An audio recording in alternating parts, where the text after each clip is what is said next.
Today's episode of the BS Podcast is brought to you by guess who? Oh yeah, it's SeatGeek. That's our presenting sponsor since 1978. You have basketball, college basketball, hockey, music, wrestling, concerts, opera. They're all in full swing. SeatGeek is the smartest, easiest way to get tickets to your favorite team's games. Buy and sell tickets in just 2 taps on your phone. Have SeatGeek help you find the best seats at the best prices, fully guaranteed. Don't forget, fully guaranteed. And if you're looking for concert tickets, even better. I've had SeatGeek on my phone for 2 years. It's by far the easiest way I've found to shop for tickets, thanks to their revolutionary grading system. Just try it out. Download the SeatGeek app today or go to SeatGeek.com. We are also brought to you by the Ringer Podcast Network, which has a bunch of stuff going on right now. First of all, I went on Channel 33 with Joe House, who's been on this podcast more than anyone else since we relaunched the podcast. This is the BS Podcast. And we broke down the Ringer's really indefensible top 50 fast food rankings that I feel like I should have thrown my body in front of. House was very upset. Waffle fries were number 1 from Chick-fil-A. And we decided to do a podcast. And House is really the Mel Kiper Jr. of fast food. He's the Chad Ford. He's the Barry Melrose. Name the top analyst. That's House. We broke it down. You can listen to that podcast on Channel 33. I would say it's House at his best. And people on Twitter were saying House should become the next food czar. I think I agree with them. Check that out on Channel 33. And also, the Ringer NFL show, we have Mike Lombardi, Kevin Clark, Robert Mays, and Danny Kelly are all in Indianapolis at the Combine. We were doing Ringer NFL shows from there. And we launched, Tate, did we launch the Masked Man podcast? Oh, it's launched. The Masked Man has his own podcast, a wrestling podcast. Oh, yeah. It's got its own feed. You used to be able to find it on Channel 33, and now it is on its own feed. Subscribe now. iTunes, SoundCloud, Stitcher, Overcast FM. What other places have podcasts? Google Play. Yeah. Masked Man Podcast, hosted by David Shoemaker. Lots of wrestling people on. I'm going to be going over there on that before WrestleMania to break down WrestleMania. But check it out. That's our newest and latest podcast feed, the Masked Man Podcast. David Shoemaker. It was time. It was time for him to branch off, leave his friends at Channel 33 behind. And don't forget about Tate and Mark Titus. Teed Up, college basketball podcast that if you want to win your March Madness pool, I would start listening to that podcast right now. Anyway, Jimmy Kimmel and Cousin Sal coming up.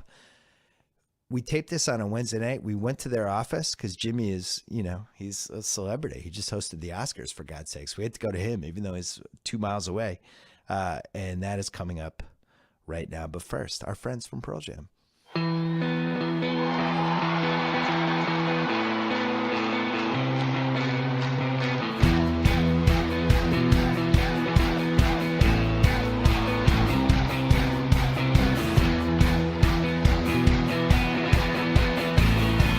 All right, taping this on Wednesday night in Jimmy Kimmel's office. Cousin Sal and Jimmy Kimmel here. You just did a show with Alec Baldwin and a bunch of people, and you had a very tumultuous weekend, both of you. Yeah, I wouldn't say it was tumultuous, but it more was... Jimmy than me. I would say it was tumultuous. It was the biggest, most famous thing that ever happened in the Oscars. Yeah, it is funny because somebody said to me yesterday, you better get your story exactly straight because you're going to be telling this story for the rest of your life. And I thought, I don't want to tell this story for the rest of my life.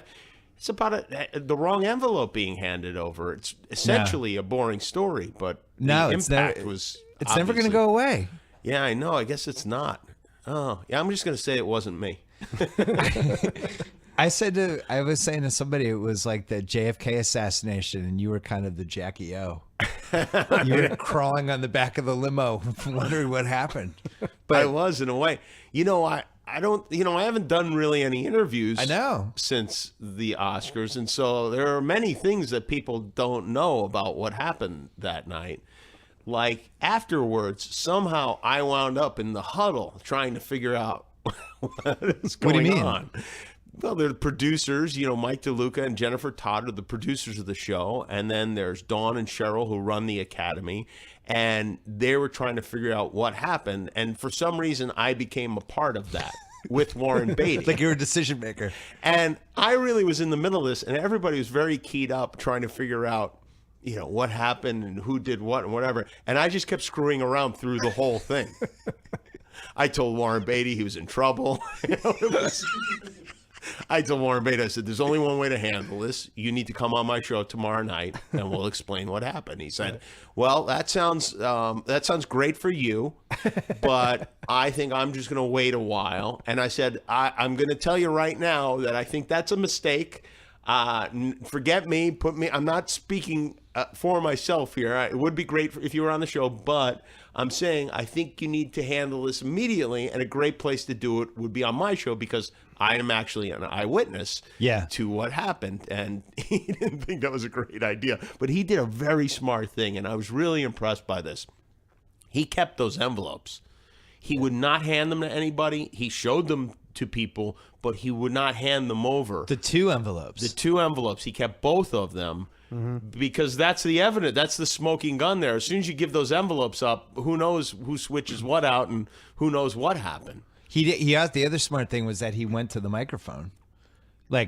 He went to clear things up. I just want you guys to know, and it was like at that point, I guess, but everyone now blames him because he did that, and he didn't even read it. Although he did, throw her under the bus and let her read it. Well, she was in an Uber back to Malibu, and he's explaining he didn't even say it. He's not the one who said it. Right. It is funny too because one of our writers saw somebody posted on Instagram or something a close-up. They zoomed in on the envelope that was in his hand. They got it off the television broadcast, and I went into after all this commotion. It was still going on. I left.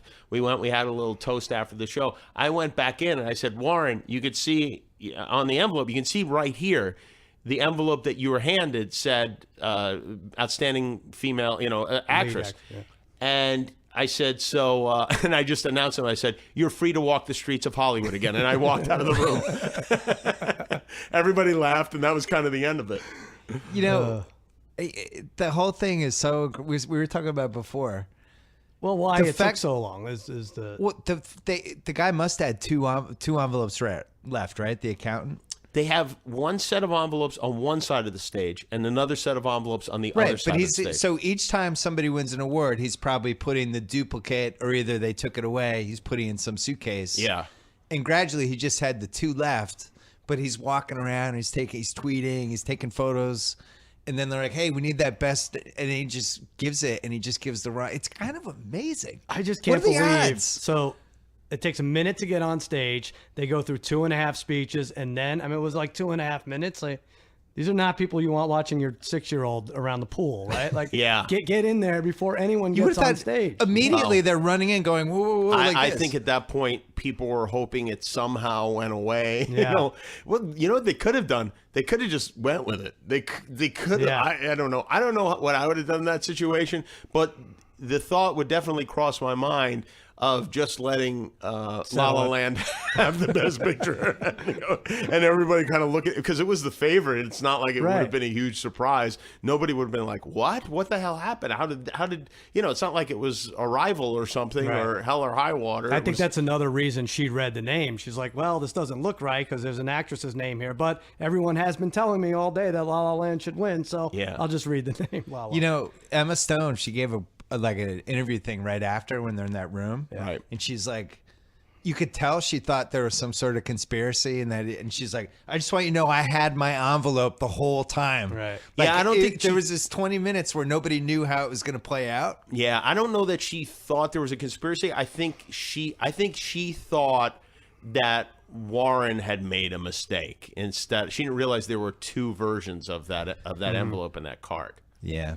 Yeah, it was crazy. It was really people crazy. Can't see is really one of the morals to this. Like I said, well, not only that, they came to 2 different rehearsals because it was hard to see the teleprompter. Yeah. So that definitely was part of the issue, I think, is just vision in general. But I can't read the menu in a restaurant. I know. Wherever we have our iPhone lights, as we're at any restaurant, that's. They're expected to be able to read this with a spotlight kind of shining in your face. But I told Jimmy the only thing that would have made it better is if Jimmy announced release the Raisinets all over these bozos. Just as they were trying to I figure wish it we all had out. one more load of candy and Sal was in charge. That would have been the greatest first Well, wait a moment second. ever. Let's go back to when it happens. Yeah. You're in the row with Damon.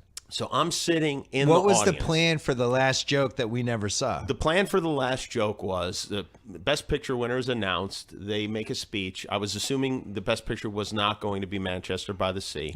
Right. And I said to Matt, if it's not Manchester by the Sea, I'm going to be sitting next to you. This would be my revenge for the Emmys, because at the Emmys, he walked on stage after we lost our category, and I'd be sitting next to him, and it would start on me, and I'd start wrapping the show up, and then the camera would widen. We'd see that Matt was sitting next to me, and I would say, wow, unbelievable, Casey won, and Kenneth won, and it's really only one person who didn't win tonight, and it's you for this movie. And it would have been just a nice little button to the whole night, but we're waiting for the camera to come to us, and we're kind of, we're concentrating and set. And suddenly the stage manager wanders up on stage, which is never supposed to happen. And he's in the shot, which I know is not supposed to happen. So I really don't know what's going on. And I don't hear very well. So Matt hears somebody say something to the effect of they had the wrong movie for Best Picture. And so he says to me, I think they announced the wrong Best Picture. And I said, what? He said, yeah, I heard them saying that it's the wrong movie. And I looked at Matt and I said, well, I guess I better go up there. And he said, yeah, I guess you better. And I walked up on stage and all hell is breaking loose and people are mad and confused. And I start, I'm trying. I mean, I feel bad for them, but I can't help but laugh because it's such an uncomfortable situation. Yeah. And then, the microphone actually goes down to the ground. It's the microphone that comes up from the stage and then goes down. So I bent over, I leaned forward to talk to the microphone and it disappeared, which was almost a comedy moment on its own. And then it came back up. And I didn't know if my mic was on, my lavalier mic that I have attached to my shirt. I didn't know if people could hear me. People were very confused. It wasn't a great moment for a joke because people wanted to know what was going on. I didn't know what was going on. And so, but your default mechanism in that exact situation is to make a joke. Is to make it worse. Yeah, you're uncomfortable, so you're gonna immediately go to humor. Yes, right. And so, I would have expected nothing less. And then I think I yelled at Warren. He said, Warren Beatty said, I'm not trying to be funny. I said, well, you were. No one laughed. And I think I screamed at him, Warren, what did you do? Yeah, you did. I assumed that he read the wrong. I thought it was his mistake because I had this backstory in my head of him coming to 2 rehearsals and not being able to see the teleprompter. So I thought, this is what happened between the two of them. They couldn't read the card. Although now thinking back, that's a ridiculous. Yeah. I mean, you see the words La La Land don't look anything like the words Moonlight, So, yeah. So then I got up there. And I said something, I don't even remember what I said, and I wandered off stage with everybody at the end of the show, and then people started going like, did you do this? I was like, they're blaming you. Hold on a minute. I'm just going to make one thing very, very clear right now, that this was not if this was a prank, I'm not in on it. I'm one of the victims here, so. Although, if Sal had wandered out with a big smile on his face, it would have been the greatest thing both of you have ever seen. Anyone could have wandered up on that stage at that point and taken the microphone. Literally, any person in that house could have walked up and said anything they wanted to. Well, when I was watching it, because... Remember that for next year, guys. They did a wide shot. I wasn't really totally paying attention, and we were talking about whether we're going to watch Big Little Liar or whatever, that new HBO show. And I was like, we got to keep it on because Jimmy might come back on one more time. And then they did this weird wide shot and there were people on the stage. And I thought like a streaker ran on or somebody came in to pretend they were the producer, like it was an imposter. Yeah. But other people immediately knew that it was the wrong movie. And I don't know how you would have known that. I saw a picture today of Ryan Gosling somebody took a picture of him on stage. He was laughing his ass off. Well, so the Moonlight people come up. Could you hear the conversations? Yeah, and nobody wanted to make a speech, because, it was so unclear what was happening. They kind of absorbed the fact that they'd won, but nobody took the next step of saying like, oh, I guess now we have to make a speech now that we won, until Denzel Washington literally was waving at me and You know, he's yelling. That part's incredible. Yelling Barry at me. He's going Barry, and he's pointing. Yeah. And I don't know, but the director, Barry of Moonlight, is behind me, and he wanted me to get him. I think Denzel just wanted to go home, really, is what it was, and he knew he couldn't leave. Wrap it up. So I went. I grabbed Barry, and I kind of pushed him toward the mic. I think I don't really remember exactly what happened. I do remember Denzel kind of. It may have been another 6 minutes long if Denzel hadn't directed me to go get Barry and bring him to the microphone. And are they telling you rap?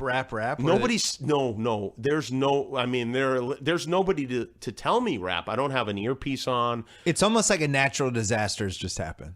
Yeah, like there's been an earthquake and people are trying to figure out what to do. It's not scary. It's just confusing and uncomfortable when you watch it again. I watched it again and again and again today. It's like, this is really uncomfortable. Even for me, this is weird. Yeah, it was. And it all made sense because when I after it was over and they went off, then we rewound it to be like, all right, what the fuck just happened? Yeah. And you can see Beatty, like he's looking, he's confused. He opens the envelope to see if there's another card. Right. Yeah. And then he just punts. I compared it to everyone blamed him, but he's really like it's the Justin Timberlake, Janet Jackson scenario where Faye Dunaway is the one that pulled the boob, but he got blamed for the envelope. But she was the one that read it. Yeah. He was the one who was like, I don't know what to do. This doesn't seem right. And then Faye Dunaway, La La Land, and just she goes. But I think it's the most famous Oscar moment of all time. It might be. It's the most famous television show we have, and you're in it forever. Yeah. Is that that good? part? Is I that think a it's good good. thing? Oh, it is good. It's good. Oh, okay. I think it'll be in the first paragraph of your obituary 50 years from now. I really do. Oh, I hope that's not true. I think it would be is. terrible if it was. No, it'll be like Jimmy hosted a show and did all these things and also hosted the fateful Oscars with the Moonlight. I really think it's going to be that big. Well, the first paragraph just asking my obituary be that I went 4-5 with my only loser on Oscar parlay being La La Land. That is the best part of the whole thing. Can we quickly go over my bad beats of the year? Explain though what happened. They're worse than bad. Explain it. So you had 4. You hit 4 out of 4. Your last pick was La La Land. Let me go back even further if I can. Yeah. Golden State, 73 win team, up 3-1 against Cleveland. Simmons, you were in on me with that one. Hillary Clinton, 10-1 favorite morning of the election. I lose that one. And we also had multiple chances to go against points, it. Yeah, Falcons. Plus 3.5. Even if they screw everything up, it goes to overtime. Everyone loses by 3. I'm plus 3.5. I lose that one. And then 4-5. I have Emma Stone. I have freaking Zootopia. I have I don't even know what else. I had Affleck. I forgot what the fourth one. And the fifth one, Mahershala Ali. Wow, you had Affleck too. Yeah, it would have been a nice payday. And then I have La La Land, and I see all this commotion. And Jimmy, I don't know if you know this, but there's live betting. You could bet like during an event or a game. What were the live odds on La La Land after they announced La La Land won? What do you mean? How do you know this? I know. Oh. That's why it's the worst loss ever. Well, it's certainly in sports, we've never seen an actual result reversed insane. Within 3 minutes where you celebrated it. Yeah, I'm trying to think. Have we? I mean, almost at the Super Bowl in a way, you know. I guess it would be the equivalent of like the tuck rule. Where if you bet the Raiders in the tuck rule and the game's over and then all of a sudden they flip it. But now, hate to inject gambling into it, but this is a real thing I saw.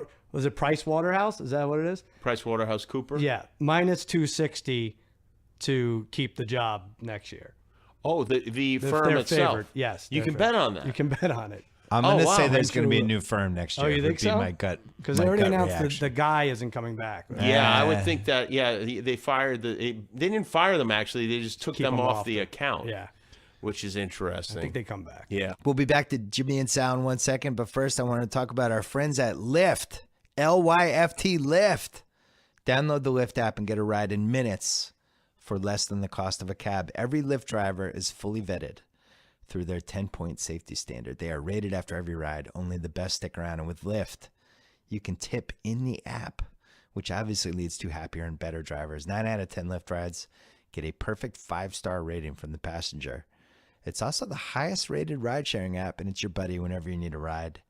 People are actually getting rid of their cars and relying on Lyft to get around. That's what I heard. I've heard this. In fact, my nephew Kyle, who has a car. What does Kyle call his car, Zoe? Betty. Kyle calls his car Betty. And she's old and broken down. And needless to say, she broke down. And Kyle doesn't have a car, and he uses Lyft to go everywhere. So congratulations to him and congratulations to Lyft. Right now, Lyft is offering our listeners a special deal. 3 free rides for up to $10 each, up to a $30 value when you enter promo code Bill Simmons. Download the free Lyft app today. Enter promo code Bill Simmons in the payment section. 3 free rides, up to $10 each. Fortunately, that's not enough free rides for my nephew Kyle. He needs about 300 free rides. I'm interested to see if he doesn't get a car and just relies on ride-sharing app for the rest of his life. I think it'll turn out fine for him. I really do. I think Kyle's going to enter this new world where he, everything is delivered. Maybe he just relies on Postmates and Lyft, and I don't know. I don't know how he finds companionship. Maybe Tinder. Maybe girls just show up at the house. We'll see. I'll let you know what happens, but definitely try out Lyft. And now back to the podcast. You go to the parties.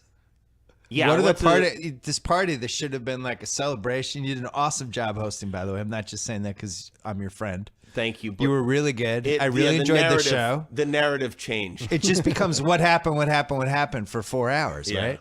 Yeah, it did. It did. Yeah. Well, I didn't stay out for 4 hours, but yeah, that's pretty much all we talked about the whole time. And what was the mood? Well, one other thing that we did discuss is that if it had been Manchester by the Sea, every other year they rotate the lead actor and lead actress as the second to last category. So let's imagine that instead of actress and Emma Stone, it was Casey Affleck in Manchester by the Sea. And let's imagine that Warren Beatty had an envelope that said Manchester by the Sea on it. If that had happened, everyone would have thought Matt Damon won for producer. He would have went up on stage, and then I would have had to go on stage and tell Matt Damon that he didn't win. And nobody would have believed that. And we would still be on that stage, right? And like today, many days later, the show would still be on. Yeah. The only thing less likely to happen, but if Mel Gibson, if somehow Hacksaw Ridge had been announced. Oh, that would have been crazy. And if they had to take it from him and give it to that would have been chalked up to karma, though. Definitely. Yeah. He should be mic'd up at all these things anyway. He was an asset for you in the crowd. Yeah, I mean, he looks like a crazy it's person. Funny, I don't even really know because I couldn't see the show as it was happening, and I've not gone back and watched it. The only thing I watched was the envelope thing, so I could kind of give my account of what was happening. What was it like to? I mean, you've hosted everything from the roast. Which roast was that? Hugh Hefner. I've hosted a few. I've been a couple roasts. AMAs. The first roast of Hugh Hefner was a really big one because it was right after 9/11. Yeah. AMAs. I hosted the American Music Awards 5 times, I think. Emmys twice. What else? AVN Awards. No, never that one. White House Correspondents' Dinner. That was so. This Oscars, you come out and like the biggest movie stars in the world. Usually you can see the first couple rows because it's bright, right? You can't see everybody. I can see everybody. Okay. It's because it's a TV show, so everything's and it's all the famous actors we have in the world. They're just all staring at you. Right. Like, what's the reaction? Do you even think about it? That doesn't really affect me because it's weird, but I know almost every one of those people because they've been on the show. Yeah. It's you're thinking about the home audience. You're thinking about. It's a tricky crowd, and it's a tricky situation because in every other comedy situation, the audience is in darkness. Even on my show, the audience, they're not lit. So they're not worried about laughing at an off-color joke, being caught on camera. People, they examine every second of these broadcasts. I mean, somebody has a puss on their face and everybody assumes they're getting divorced, and like poor Denzel after the Affleck Award. Yeah, exactly. That became a meme the next day. Exactly. Yeah. So they're very conscious of this stuff, and so you've got an audience that's very conscious of not laughing in the wrong places. And sometimes just to be careful, they won't laugh. So you have to really hit them over the head. And you have a lot of people from different countries. You have a lot of nervous people. You have a lot of people who clearly haven't seen the movies I'm making jokes about in this particular situation. Sal and I were talking about that before. That became very obvious. I think that's one thing we underestimate or overestimate, whatever. I kind of had a feeling that was going to happen. But I made a joke about the movie Moonlight, which I thought was interesting. Everybody a standing ovation every time the movie is mentioned. But the joke was, the happiest ending was in the middle of Moonlight, because there was a, as my wife dubbed it, hand job by the sea, the movie, and the people that got it laughed really hard, but they were in the vast minority. You knew because you showed me the rough draft, and you knew there was a possibility of just confusion. Yeah, I but did. Not to the level that probably was actually in the theater with that joke. You know what? I decided it was a great joke, and I didn't care. I figured I was people glad at you home did it. Or people in retrospect, if they didn't know, they'd figure it out later. Yeah, because it's a great joke, and I was just I like, thought the more egregious example was the Hidden Figures, with the one with the what women could accomplish when they go pee, which was a solid joke. And it's like, come on, this movie made $100 million. Definitely. That was another one where you could see the people that saw the movie. You could just see them because they were laughing, and then you could tell who didn't. Mm-hmm. It's weird. You get these screeners sent to your house. You're in the Academy. You think you'd watch the movies that people are talking about, but it became obvious that it's like anything else. A lot of people will vote for the people they know or their friends or, people they worked with or their own projects or whatever. And they may not watch their screeners. Those screeners should expire on Oscar night. Somehow they should figure it out because people would watch them if they did. What was, other than the final envelope, did anything else go wrong that we didn't see? Oh yeah, there was a complete crazy disaster on the afternoon of the. Oh yeah, I wanted to talk about that. Should we talk about that now? Much bigger deal than the envelope. You could have died. Scary. Well, not necessarily me, but I was on stage. I was on stage. We were rehearsing the tour bus bit. Yep. And we had stand-ins pretending to be the tourists that we were going to round up. And I stepped off stage, as I did during the tour bus bit, to start giving the tour. And as soon as I stepped off stage, a huge structure, I think it was probably 30 feet tall. I'm not sure exactly how big it was. And a slightly smaller structure just toppled over. And this is a huge wooden structure. And it was like, everybody, the writers were in the back room. So we couldn't even see. I mean, you couldn't see it either, probably because your back was turned. But we hear voices like, and we thought like people were rushing in, like, this is terrorist crap. And like Jane was there, and we're like, my wife stuffed my daughter under the table. It was really scary. And then finally they cut to. Meanwhile, the whole band was in the orchestra pit under this. Oh my God! I don't know what they were terrified.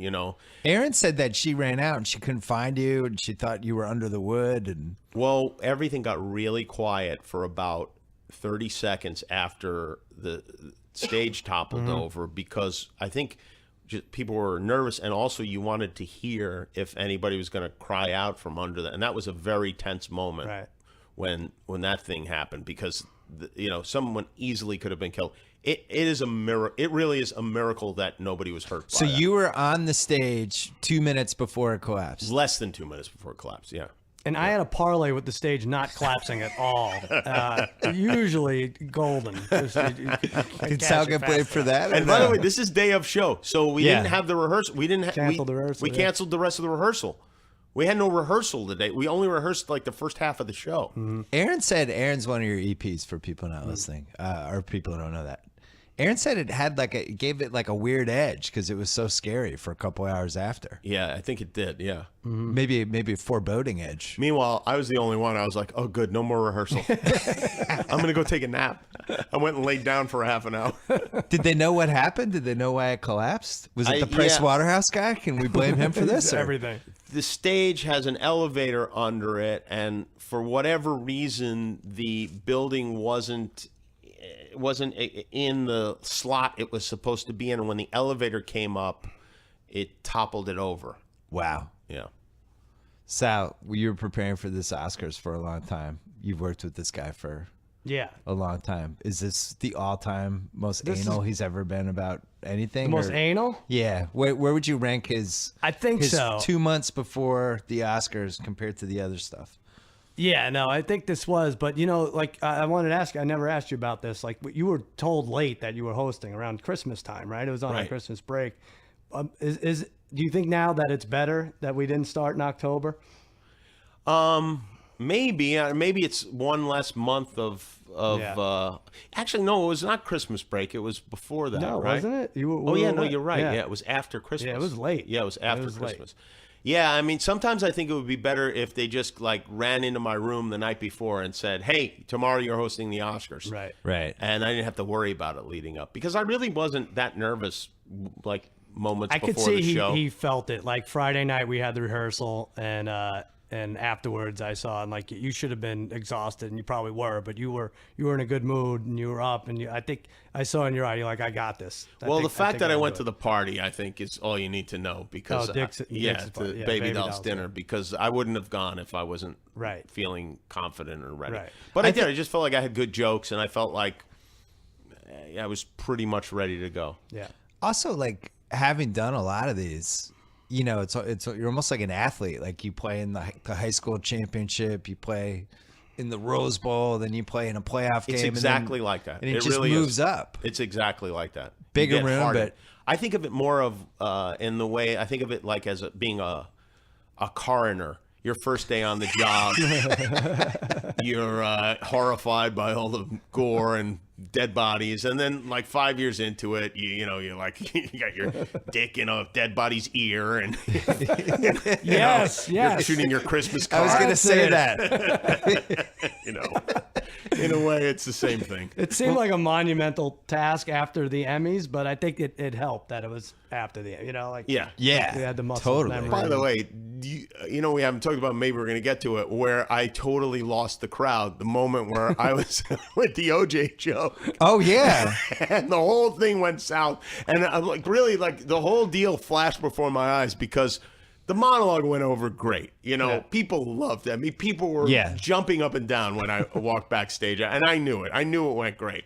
And, you kind of think like that's the main thing. Once that's, even if everything else is mediocre, people will remember your monologue. Yeah. Until I get out there and I'm standing out there and we're following a very kind of serious speech. And after the OJ documentary, which, by the way, you should have been thanked for, right? I did. Well, I was wondering also if you were going to be thanked for it too, and I was thinking, well, maybe I'll say ESPN. something. I used to work there. Maybe I'll say a little something. It was your 30 for 30 thing. Whatever. I don't know. So I'm sitting there, and I have a couple of OJ jokes in my pocket, and I don't have them on prompter or anything. They're just in my head, and I think, these are not gonna work at all. Because he was a double murderer. Well, no, not because of that. Just because of the tone at that moment. Because the OJ jokes at the Emmys worked very well. Emmys. Yeah. But the tone at that time, it was one of those moments where people knew they were on camera and they knew they had to react in a certain way. And I'm standing in the audience, which makes it even more invasive in a way. The people around me know that they're on camera, so they can't laugh. The only one laughing was Anthony Anderson, who was dying. He's the best. And so I make this joke, and nobody laughs. And I'm like, what was the joke? I don't remember. I said, extra slice of bologna. This is OJ's. Oh, I got to that one. I said, this is OJ's second biggest victory ever. That's right. And nobody laughs. It's just dead. And then I turn on the crowd and I go, "Oh, come on, so, whatever." Right. Which, because listen, really, we don't want to offend halfway OJ. through the Oscars, the crowd turns. And then they made the bologna joke, and the bologna joke, one more slice of bologna for OJ tonight, and that goes over. That's a great joke. In no way. And then, and then I find myself in a very deep hole because I've I've put myself in it.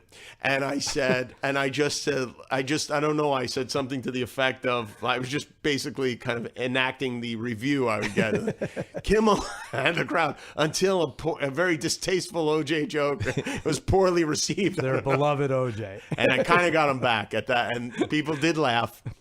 And then many people would have just moved on. But they held it against me for 2 acts. I really had to do a little. I had to win them back. I needed like 2 more appearances to finally get them back on board. Dropping the stuff from the roof probably helped too.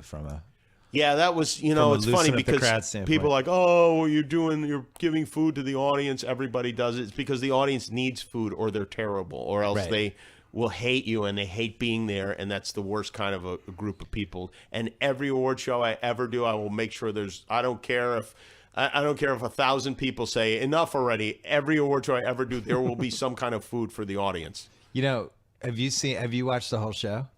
Because After you made the coffee joke, I forget who the actor was. But you're like, and now here comes the coffee. And then really? I forget who it was. It was like Casey Affleck, like jerked up and looked up. You're dropping coffee. That's when you know you've done a lot of bad things, when people think you might actually drop coffee on them at the Oscars. Yeah, it was realistic too. Yeah. What was your biggest surprise from actually hosting it that you didn't expect? Well, the envelope was number one. Well, I mean, other than let's see, just the whole process of the night where you're like, oh, nothing really. Okay. You know, it's very similar to the Emmys. So maybe some of the background stories for the tour bus guests. Oh yeah, well yeah, when our tour bus, it turned out the guy that was kind of the star of the tour bus had just been released from prison. He'd done 20 years in prison for stealing perfume. This guy. Yeah. And he had just gotten out, right? Like 3 or 4 days before? He was released on Thursday. He was live on the Oscars on Sunday. And I was wondering why this guy, I was getting annoyed because he was taking so many pictures, I couldn't have a conversation with him. Yeah. And I wanted to speak to him, but he was so zeroed in, I realized, this might be the first time he ever held a cell phone. Yeah. Because yeah, we gave them cell phones before they came into the theater, and we did it in a very tricky way because they didn't know what was going on. We didn't want to, but they have a deal with Samsung, so we had to make sure that people weren't waving other brand phones around on the broadcast. So they concocted the story like Samsung wanted you to test these phones and say what you thought about them, and so everybody said okay, and we put cases on all the phones, so it looked kind of normal. But this guy got hold of a cell phone and he went nuts. He was just just picture. And yeah, because think of it, the first time you held a cell phone, you went nuts too. When he went into prison, there were nothing but flip phones. He'd never even Who was the guy from the text. third Trump debate? The guy with the red sweater who immediately became an Ken Bone. It felt like there was some Ken Bone potential with Gary from Chicago. Yeah. Especially when you could see the green cigarettes hanging out of his pocket. I didn't even see that. I could tell you were delighted right away. I was. You were like, wow, this is the jackpot. I was. I could see him on the show the next night. Then the envelope thing happens. Then like very quietly 2 days later, it's like, yeah, that guy was in jail for 20 years. Maybe not going to have the same Ken Bone. Well, at least people know we didn't set it up, because there were people like, oh, that was a setup. I'm like, no, it wasn't. Can I just say who that one was of those the consensus, people are? yeah. And I think our Mike and the Mad Dog impression days are over. Why? Francesa turned on Jimmy, one of the Oh, no. very few negative reviews. Oh, is that Francesa? right? Well, for I think he's a Trump guy, and his boy got beat up a little bit, so he was annoyed at that. But and it's such a weird take about how fake the tour bus bit was. Like, they're not giving tours at 8 o'clock at night on Oscar night. First of all, it's a 3-hour difference. Right. The tour It's started five at in the 3. afternoon. And yes, they do give tours in mid-afternoon. He's like, I wasn't buying it for a minute. He was going crazy. And then he's like this. He didn't like the candy drop. This pompous hippopotamus did not like the candy drop. Well, maybe because people. none of the candy wound up in his mouth. Here's Jimmy Kimmel dropping participate. candy at the Oscars. Who's he think he is? That's well, amazing. anyway, yeah, yeah, it was the it's Trump disappointing. stuff though. He's a Trump guy. It got me mad. I don't know if we can. can get past this. No, I don't think so. So the Trump stuff. Let's be honest. Your number one goal for the Oscars, from a creative standpoint, was for Trump to tweet. It would have been great if he wanted tweeted. it. You know what happened in rehearsal? We tested the technology to make sure I could tweet back to him if he tweeted at us. And I was just screwing around in rehearsal, and everybody was laughing so hard because I don't know what I wrote in rehearsal. I wrote something really dumb and simple, but everybody was laughing so hard. They're like, you have to do it anyway. You have to do it anyway. I was like, all right, I'll do it anyway. Yeah. So that was really kind of unscripted and just kind of very loose. We decided that was a game time decision there. And he sat it out, though. He didn't take the bait. He didn't. I'm guessing that he wasn't watching is probably what it was. I think someone got to him in the I think they took Sunday his phone. morning. You know, Since then, he hasn't tweeted anything. There's a crazy. countdown clock I saw online how long it's been since he attacked someone on Twitter. Yeah. And as of this afternoon, it was 3 days and 1 hour. So, it seems like maybe somebody's. They gave him an offline account to tweet. It's offline. For real? Yeah, he can tweet. They said that today. He has an offline account. He can tweet. It doesn't go out to the world. Why don't I believe anything Tate's saying? Can we hear anything Tate's saying? No, we can. Let me. One of the things Tate about said- microphones is you have to speak into them. That's it. Tate likes to do that once a podcast, though. That's one of his moves. Tate said they gave him an offline account for the people. So he listening thinks he's tweeting at people is like you give like a kid a fake cell phone, like a baby a set of keys. Yeah. How much debate was there with how far to go with the Trump humor and what the lines were and all that stuff? Because you have how many people watching? 30 million people, I guess. I don't know, not much. I mean, people, I think they're used to letting the host kind of do what he or she wants. So, well, I'm talking about what you wanted. Oh, did you feel like there was a chance you might lose the room if you went too far, or like?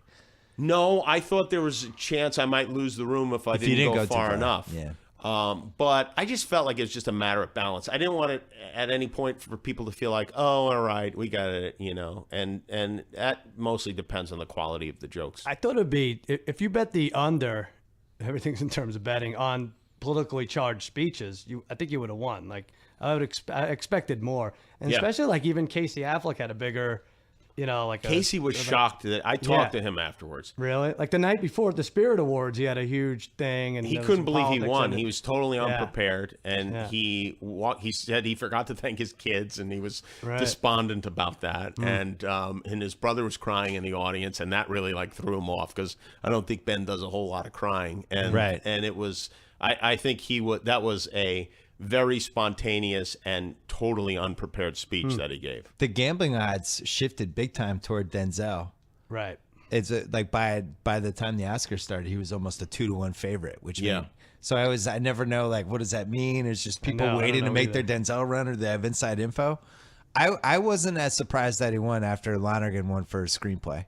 That made me think like, oh, okay. I wasn't surprised that he won because that was an unbelievably fantastic performance. Yeah, I mean, it's a very sad movie, but he was great in that movie. I can't really honestly think of any more natural performances than that one. It never for one moment seemed like acting was going on. I like the thing he said to Ben at the end too about like, you're not heavy. He was kind of, he snuck it in.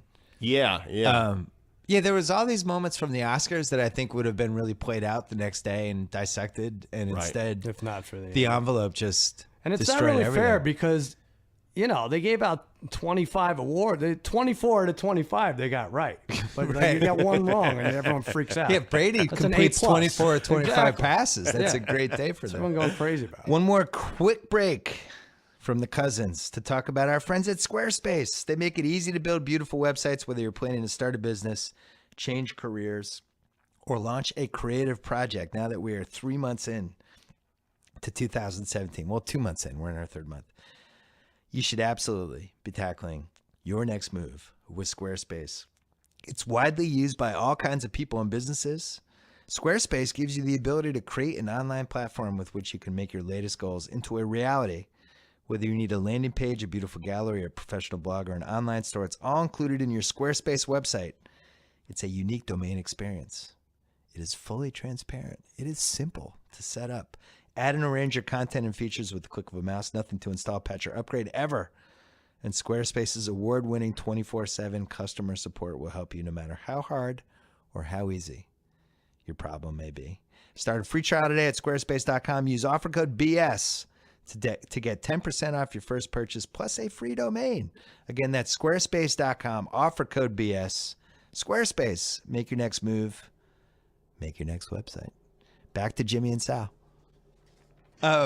So what were the next 2 days like? A lot of emails to respond to, a lot of more well wishes probably than I've received and compliments in my entire life combined. And you had some heavy hitters, and even personally, you said like in the same minute you got two that, right? Al Gore called me today. Wow. Al Gore? Yeah. So weird, right? Wow.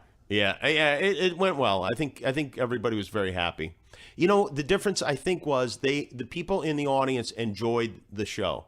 You're right. And typically that is not the case, and when I'm told, and I think we kept just enough stuff happening live in studio for them to really enjoy it wasn't the show. stuffy at all. It wasn't like that's that's what makes it didn't feel like 3 hours and 39 minutes, maybe just to me, but it wasn't stuffy. It was pretty smooth. I'm gonna give him a good review. It's Simmons because no one at the Ringer will give him a good review. So I'm gonna do. I gave him a great review. I know you did now, but you can't have anyone write anything good about it. I the usual. Did somebody? No, nothing bad, but the usual lukewarm. Nothing great, tepid. What's the nicest thing anyone said? Well, that's the people what to write. That's the thing. You just Wesley and Sean Fennison and I raved about him the next day on a podcast. Everything podcast, sure, but when the writing, you never. That's the thing. You really can't ever win. Like, I mean, you just can't. It couldn't have gone better than it did, except for the envelope thing, which had nothing to do with me. It literally could not have possibly gone better. Right. And you get people, there are some people that will acknowledge me. You get people like, yeah. The best you get is not insulted. I think Simmons is in a tough spot because I do think there's a. How did that? Because I think you do. This? Well, I think there is a directive like, don't ever write anything bad about Kimmel. But on the other hand, if anyone writes anything good, that's what makes them resent me. It's a puff piece. No. And then you get, you're writing about your friend, so it's tough. Oh yeah. I don't know. You're in a tough spot, buddy. I'm sorry. I thought you did a good job. I was proud of you. Finally. Well, here's the thing. But as you told me in the email, you would have told me. I would have lied. You would have told me that I did a great job, even if I. I totally would have lied. I remember one of the AMAs that we did. I was like, it was all right. I'm going to tell him he did great. But I think what one of the things that people have, like my mom said this to me. She's like, I don't know if Jimmy handled the ending very well. I'm like, what did you expect from him? Oh, I just thought he should have taken more control. He's the host. I'm like, Mom, that's insane. I didn't know what was going on. He didn't know what to go on. He was sitting in the stands. Can I tell you honestly? I feel like I've gotten too much credit for how I handled the ending because I really didn't do anything other than jerk around at the ending. I mean, I made fun of Warren Beatty twice. I fucked around. I really did. I mean, I guess I apologize, which people seem to like. That was fun. But like if a plane just crashed into your window right now. Yeah. And then people were filming us, and they're like, I don't know if Sal stood up in time. And then that's kind of what that moment was like. Yeah, except for in this case, I rescued everyone on board. I was Sully. That's right. Warren Beatty's like just holding the envelope like it's the last 5 hours of his life. He doesn't know what the hell happened. I know. Faye Dunaway is so much smarter than Warren Beatty. I could see her. She was so far in the back of the stage. She was not even in the Dolby Theater anymore. She was at Dave & Buster's next door. She retreated. I saw her way in the background, just kind of like just blonde hair flashing as she left. You talk about obituaries and everything. Where does this go in Warren Beatty's? We talked about this on Monday's pod. I think it's in the first couple sentences. That's crazy. I hope not. Yeah, that would be a tragedy. I think, you're too deep in this. All the women he fucked, that should be the first. First list, alphabetical order, all the women he fucked, then this. I think this lives on in a way that you'll see in about 2 months. Yeah, I think you're probably right. I mean, because think about when we were growing up, we always heard about the girl the Indian that came up to decline Marlon Brando's Oscar. Yeah, feather and shit like that. Those are like these moments that just haven't gone away. Yeah, and this is way bigger than that. So what now? What happens to you now? I know. I got to find another award show. You did the Emmys and the Oscars. What's next? There's nothing left. I have to do the upfront. You did the ESPYs too. Oh, we forgot to mention you hosted the ESPYs too. That was another award show. No, 10 years ago. Oh yeah, I hosted the ESPYs. That's right. I forgot it. Yeah, that was your darkest award show moment because you had a 10-minute monologue and they edited it down to about 3.5. Yeah, that was bad. That was the worst because I felt like I really killed at that event. And that audience is great. That's a different audience from the Oscars. That's your audience. Yeah, athletes, those are your people. Big dumb guys. Athletes. Those are my guys. But that was a shocking and horrible disappointment. Yeah, we were watching it at Huey Lewis's house in Montana. Yep. I left for a fishing trip with that behind me. I killed. I was on a high. It was great. I got to Montana. The monologue in no way resembled what I had done. And no heads up. And the no heads up was the issue. Yeah, well, no, it was all. I mean, they were probably smart to give me a no heads up because I would have went berserk if they gave me a heads up. But the stuff that you wind up keeping, it was so political, the whole deal. I remember being 95% really upset that they did that, and 5% excited that you finally knew what I was going through. Oh, Sometimes really? working with him. Yeah. It's like 5% of me is like, I'm glad somebody else gets it now. It was crazy. what It it's wasn't like. even like edited for like oh, this was off color. It was like, we can't make fun of soccer.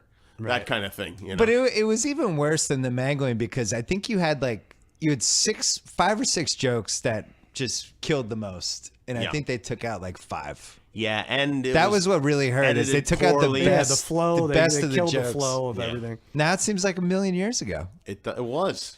It's a long time ago. So now what? Now you're just in the late night wars. Yeah, no, now I will. Now you have to win the late night wars. Yeah. That's the next. That's the next That's thing. not going to happen. So, What do you mean that's not going to happen? maybe I could win the Cola Wars. I think I'd have a better chance with it. How do you handle Trump now in the age of President Trump? You did Trump Free Tuesday this week. Yeah. Is that going to be a gimmick? I don't know. Maybe if we, sometimes it's like enough already. And I think Trump Free Tuesday is brilliant. yeah. You must go through the same thing, right? When do your writers tell you they want to all write about Trump, or do Well, they? it's weird because we could run a million Trump pieces, but people come to our site to read about sports and pop culture and tech, and they don't want to read 20 angry pieces or 20 pieces the other way. So we got to find It's hard too right because angles. every day all the writers, they'll write their jokes, however many jokes they write, and a lot of the jokes are about Donald Trump or the people in his world. And then I get everybody's jokes and I go through all of them, and I'm like, I got nothing but Donald Trump jokes here to choose from, and it's like, Just gotta read them all. Just do and 'em. even on Trump Free Tuesday, a day that I said, don't write there will be 0 mentions of Donald Trump, I got a bunch of Donald Trump jokes. It's like people just can't, it's so oppressive that they can't not write about it. He's not gonna win. Don't worry about it. Don't worry. It's So a what do you lot. do? Like the Congress speech was last night, but that wasn't in your monologue. Yeah, no, it was Trump Free Tuesday. And I'm glad it wasn't because there wasn't much to behaved go on himself, there. He so just, right. he sat there and read. Oh, did you film? You know what's funny? He is getting so much credit for not behaving like a maniac last night. know. It's like when you take a baby to a restaurant. It's like, you were so good. You were really good. Right. And you're going to now get a piece of cake or something. It was really interesting to watch. Adam Carolla wrote for you for the Oscars. He did. How'd that go? You hadn't worked together in a while. It went great, actually. It was kind of shocking in a way. Whoa. Because Adam not only wrote so many jokes, not only invested so much time in it, but actually typed them Typed them himself? himself. I mean, he sent me many typed pages of jokes, and I'm going through, and they were great. And I actually was like looking forward to opening them because they were so funny. He took a typing class at night and gave Jimmy jokes during the day. Crazy. And they were really, what's funny is you get away from working with Adam every single day. Yeah. You forget how funny he You is. kind of forget, he's super funny, but you kind of forget. And he came into the office for a meeting. A lot of the young writers, they don't know him. They don't really, they don't know the Man Show. They're too young. They don't listen to his podcast, so they don't know what's going on. As far as they know, he's like my racist uncle, Right. Yeah. And he comes in Not the wrong. meeting and he just destroys the meeting. Yeah. Everybody's dying laughing. He's kind of holding court the whole time. Yeah. And you go like, oh yeah, that's right. Adam is ridiculously funny. I remember the first year writing, if you got late to the lunch meeting where we all had to pitch and the only seat was like next to Carolla, falling Carolla was like the death seat. Oh yeah. It's Because not a good Carolla seat would to be in. funny for 20 minutes. And it's Right. like, all right, what do you have? He'd be like, With nothing written And, down, yeah, right? the- Like one word written down. Yeah, Maybe it's yeah. like- Not And even a word. Technically, not even a Yeah, it word. makes well, sense. he was smart. He would sit, you'd go in order around the room. He'd do no work, but then he would listen to the other pitches and just make them better. Yeah. Like Tony mentioned before about how they're changing the speed limit in Nevada. And then he would go on his rant. Yeah. And it was. And then you ruin lunch for everybody. And then he still blames me For what? because I intervened on the Chinese food because when we would get Chinese food, everybody would be incompetent after because of Right. the MSG. Yeah. And I mentioned that to you, and you used to listen to me back then. Yeah. And you were like, you're right. That's a terrible idea. Why are we drugging the writers with Chinese food? We should get healthier. Probably I just didn't really like the Chinese food. It might have been bad Chinese food too. James Baby Doll Dixon stories? Oh yeah. Well, Sal and I have been trying to figure out how much of the show, of the Oscars show, baby doll, who is my agent, actually saw. You know he didn't go 3 hours and 40 minutes without a cigarette. No, we know Where would he have smoked. smoked? Yeah. Well, first of all, anywhere. He smokes, Okay. wherever. But he definitely exited the building to smoke at some point, which means he had to have missed something.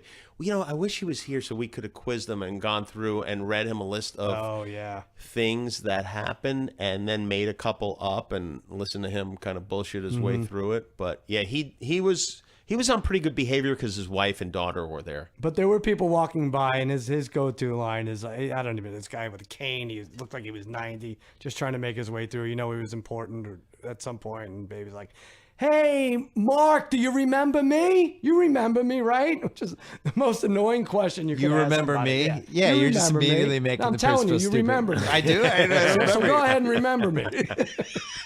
He's out of his mind.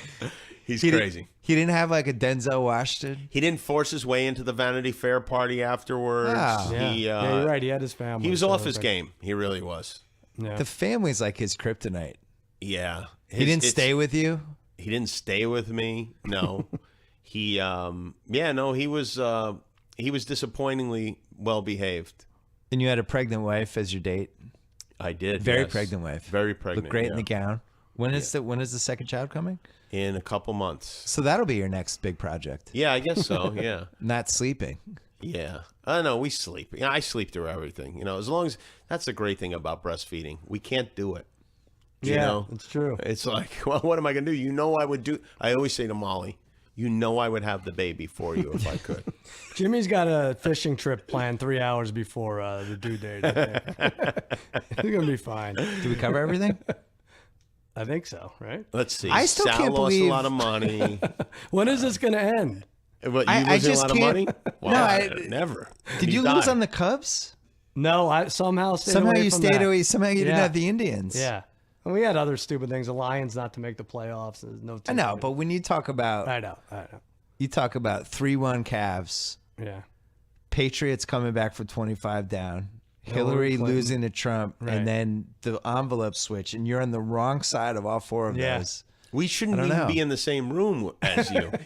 It's in trouble. dangerous. I feel like I should have a You're helmet right. on that right plane Simmons talked about coming through is on its way. And you had Pat's Rams you lost on. That was years ago. I know. I'm trying to think of what some of the other great there's a upsets. ton. Yeah. There's, now. Oh yeah. We really need to you need to make a list, and we just need to rattle Yeah, it your off. worst No one will losses. believe it, like- Where would this one rank in your worst? Super This Bowl has had to to be be one. worse, right? No, to think you won and then it gets taken away. I had a hasn't it? college football game. This got me on the bad streak this year. I had this is boring, but Oklahoma State was winning by 4 with 4 seconds left, and they had the ball over Central Michigan. Now you'll never get that scenario again. You're winning by 4 with the ball and 4 seconds left, and they let the clock expire. I can't even say it. I get so crazy.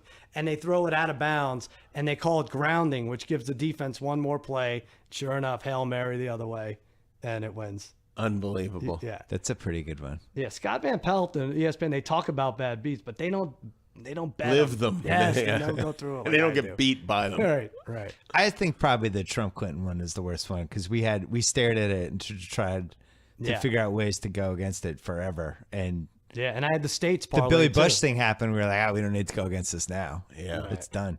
Last thing, it's Food Week on the Ringer. And we Oh. did this top 50 fast food list, Okay.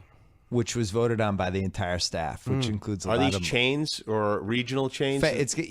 There was a couple regional chains that climbed in, but for the most part, it was like the In-N-Out Burger and all that stuff. Right. The one that won the vote was the Chick-fil-A waffle fries, Oh, interesting. which won over the chicken sandwich, It's out of and it's any caused item, a lot right? of tension in the office. Yeah, I mean, I wouldn't even name those the top fries. So what are your top fries? Nathan's. There we go. Nathan's. So Nathan's hot dog didn't make the list either. It's a cup of fries. The and salt is perfect, and the and cringe. there's a red fork. It's like a Yeah. spear that you put on it, and when they come out, they spring out. They almost spring out of the cup. and you get the little salt packet, and you have to use it, and it's great. And the ketchup. yeah. How about Best Burger? You can go in and out for Fast food, yeah, it's got to. I mean, because Steak Shack's involved. Like you can Steak or Shake Shake Shack. Shack. Nah. All those. The you Shake can go Shack chicken Five Guys. sandwich, I think, is better than their hamburger. But In-N-Out's hamburger is really good. You were an Arby's guy for a long time. Yeah, but I don't eat there anymore. I used to eat 2 Arby's sandwiches pretty much every day. When we worked at Ben Stein's Money. Yeah, Seriously? every day. Yeah. Arby's was only 32 on the list, and Joe House was really upset about that. I had my 30th birthday was catered by Arby's. Oh, right. I'm still It's the support best Arby's. sauce. The Arby's sauce is The barbecue the best sauce. of all the sauce. It's tangy. It's sweet. It's, How about chicken sandwich? I like the Shake Shack chicken sandwich. More than the Chick-fil-A? Yeah, it's What do you think? meatier. You have a I don't- Chick-fil-A I, very close to this office. Yeah, and a I Shake haven't Shack. had the Shake Shack chicken sandwich. I guess I have to. It's really try good. it. Is it? Yeah, good stuff. Milkshake? It doesn't really compare to like In-N-Out, but I could eat 100 White Castle hamburgers right now. Yeah, that didn't make the list either. It's so good. I still think McDonald's French fries are right up there too. So Oh, by the way, In-N-Out's French fries are yeah, excellent. they're good. they have what 12-minute shelf life though. Because they take a potato in front of you Right. and they cut it and they throw it in the deep fryer, and that doesn't happen at other places. I've rekindled my love for In-N-Out. Yeah. Because I had a great double Saturday, and it got me the melted cheese. On Food really won Week, me you're back. talking about fast food, huh? No, it was just one of the things. I see. We have a whole bunch of stuff. We had a whole. I'll send it to you. A whole How about piece this? the meatless burger that would really hurt your feelings. Somebody trying to perfect the vegan. I had burger. that. I tried it. Yeah. It's They're- okay. They put there's a way to put blood in it so it bleeds like a burger. Yeah, I had one of those, and it was it was okay, but it didn't really taste like a hamburger. McDonald's, Coca-Cola. I like Wendy's Coca-Cola Really? best of all, and What is it? Just because their machines are no, cut? yeah, they McDonald's use is pretty good. Though. they use copper tubing in their machines. Someone explained to me once. House had a whole thing about how he thought the egg McMuffin is the most important fast food item ever created. Really? Because it like created the breakfast sandwich. It created the genre? breakfast industry, and he's like, McDonald's had to go to the all-day breakfast menu. That's how good the egg Because of it. McMuffin is. There's never been anything that compared to it. Every kid has eaten a million of them. How does that not win? Pretty good case. Yeah, it's good, but still, the McDonald's hamburger's got to be the most important item in fast food history. Yes? Yeah, I would agree with that. Yeah. It's certainly not one of my favorites, though. No, but it's the original. Yeah. All right. I've had bad onion rings too. Burger King doesn't get enough credit for their onion rings. Do you want to tell Jimmy about your parlay in round 1 of the Vermont tournament today? Sal had the Vermont Catamounts in a parlay tonight. That's right. So I'm just afraid to if even you're look. worried about that, he's not gambling. You know what? enough. I'm not going to check till tomorrow. The Vermont Catamounts? Yeah. They were winning 41-16. This I'm not sounds even like the gonna check. beginning of a movie where someone hit rock bottom. I had the Vermont Catamounts. He's after the Oscars. There's no mountains left to climb for him. Exactly. There's no counter mountains. His wife left. got shown during the telecast. I mean, it's like, where else do you go to this? That was the weirdest part of the Oscars, was seeing my parents Yeah. and kids on camera in the audience. When you're hosting something, you're in the middle of it, but when you're watching the monitor and you're like, oh my God, there's my parents. It's a very strange thing. It was our camera guy. A lot of our camera guys worked the Oscars. Yeah, right. Jimmy Kimmel, Cousin Sal, thank you. Thanks for making We the covered time. a lot. Thanks I'm for coming. glad you were able to finally tell your story. Yeah, finally. It's out Thank you, there. Bill. And I'm glad we finally got a ringer-related compliment on the air. That was nice. Took a lot of guts. Is that Ringer with a W? That's it for the podcast. Thanks so much to SeatGeek. Download the SeatGeek app today or go right to SeatGeek.com. Thanks so much for Lyft. Don't forget, 3 free rides for up to a $30 value if you go to Lyft and enter Bill Simmons in the payment code. And thanks to Squarespace.com. Start your free trial today. Offer code BS. Don't forget to download the new Masked Man podcast on his own feed that you could subscribe to. The Masked Man podcast, Ringer NFL show, Ringer NBA show, teed up. All our podcasts are humming. And most important, it's Food Week on the Ringer. If you haven't checked out some of the content, it is fantastic. Written podcasts, videos, you name it. Who doesn't love food? Who doesn't have an opinion on food? Go check that out. We are going to be back later this week with another podcast. And it's going to be an athlete that you've heard of. And we also might have a coach that you've heard of. We might team them into one podcast potentially, or we might just save them for and cut them up into 2 different podcasts. But that's coming up. The BS podcast. Thanks to Tate Frazier. Thanks for driving 1.5 miles to Jimmy's office with me. We got a picture. It was great. We didn't get to go to Chick-fil-A. Too bad. Oh well. Back later this week on the BS podcast.